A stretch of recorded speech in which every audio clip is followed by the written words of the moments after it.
আজকে আমাদের দেশের যিনি প্রাক্তন প্রধানমন্ত্রী ভারতরত্ন অটল বিহারী বাজপেয়ীজির জন্ম শতবর্ষ আমরা উদযাপন করছি। আজকে আমি পরম সৌভাগ্য যে উনার এই পবিত্র দিনে উনার যেখানে শেষকৃত্য সম্পন্ন হয়েছিল রাজঘাটে, উনার সেই স্মৃতিসৌধতে পুষ্পার্ঘ্য নিবেদন করার সৌভাগ্য হয়েছে।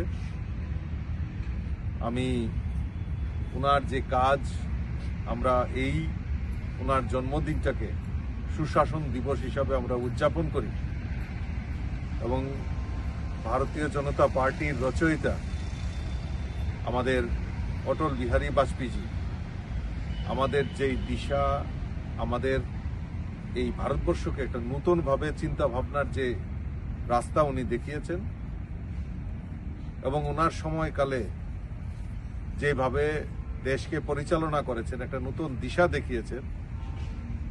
আমরা ওনার এই জন্মদিনটাকে সুশাসন দিবস হিসাবে আমরা উদযাপন করছি। আমাদের ভারতীয় জনতা পার্টির পক্ষ থেকে বিভিন্ন কর্মসূচি মাধ্যমে আমরা এই অটল বিহারী বাজপেয়ীজির জন্মদিনটাকে এবং আগামী 31 ডিসেম্বর অবধি বিভিন্ন কর্মসূচি হাতে নেওয়া হয়েছে এবং ওনার যে কাজ, সেই কাজ জনসমক্ষে তুলে ধরার জন্য এবং মানুষের কাছে পৌঁছে দেওয়ার জন্য আমরা বিভিন্ন কর্মসূচি আমরা হাতে নিয়েছি। আমি আবারও আমাদের প্রয়াত প্রধানমন্ত্রী, প্রাক্তন প্রধানমন্ত্রী ভারতরত্ন অটল বিহারী বাজপেয়ীজির প্রতি শ্রদ্ধা নিবেদন করে আমি ওনাকে স্মরণ করছি। নমস্কার।